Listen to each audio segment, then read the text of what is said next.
بسم اللہ الرحمن الرحیم اتلو ما اوحی الیک من الکتاب واقم الصلاۃ ان الصلاۃ تنہی عن الفحشاء والمنکر ولذکر اللہ اکبر واللہ یعلم ما تصنعون۔ سورہ العنکبوت آیت نمبر 45۔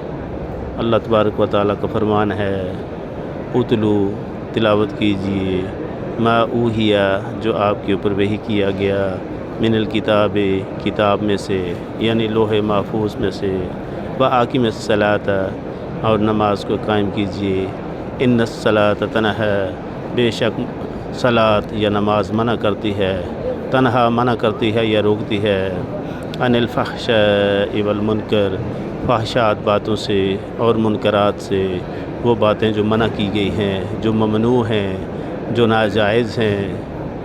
وَلَذِكْرُ اللَّهِ اکبر، اور اللہ کا ذکر بہت بڑی چیز ہے، اتنی بڑی چیز ہے کہ جو کہ وہم و گمان میں نہیں آ سکتی۔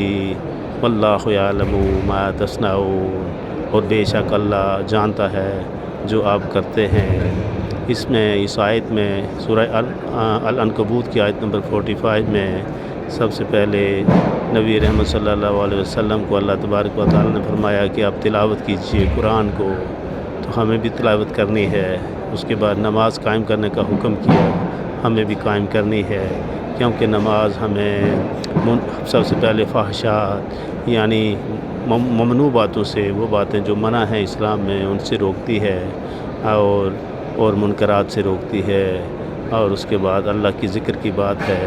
اللہ تبارک و تعالیٰ نے خود فرمایا، وَلَذِكْرُ اللَّهِ اکبر، کہ اللہ کا ذکر بہت بڑی چیز ہے۔ وَاللَّهُ يَعْلَمُ، بے شک اللہ جانتا ہے، چاہے ہم چھپ کر کے کوئی کام کریں یا ظاہر کریں، چاہے ہم اپنے دل میں کوئی بات سوچیں، اللہ سب جانتا ہے۔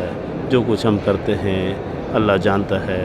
ہم اللہ سے بھاگ نہیں سکتے، ہم اللہ کو عاجز نہیں کر سکتے، ہم اللہ کے محتاج ہیں، اللہ کسی کا محتاج نہیں۔ اللہ غنی ہے، تمام کائنات اس کے سامنے محتاج ہے، اللہ بے نیاز ہے، سب اس کے سامنے نیاز مند ہیں۔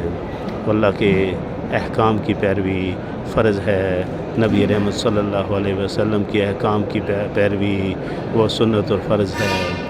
میں مسجد نبوی سے بیٹھ کر کے یہ پیغام جو قرآن کا ہے، جو کہ حضرت جبریل علیہ السلام کی وساطت سے نبی رحمت صلی اللہ علیہ وسلم پر اترا، اور اس کی کیونکہ نبی پاک صلی اللہ علیہ وسلم کی حدیث ہے کہ بلغوا انی ولو آیا، اگر آپ کے پاس ایک آیت بھی ہے، کوئی ایک بات بھی ہے قرآن اور حدیث سے، وہ آپ آگے پہنچائیں۔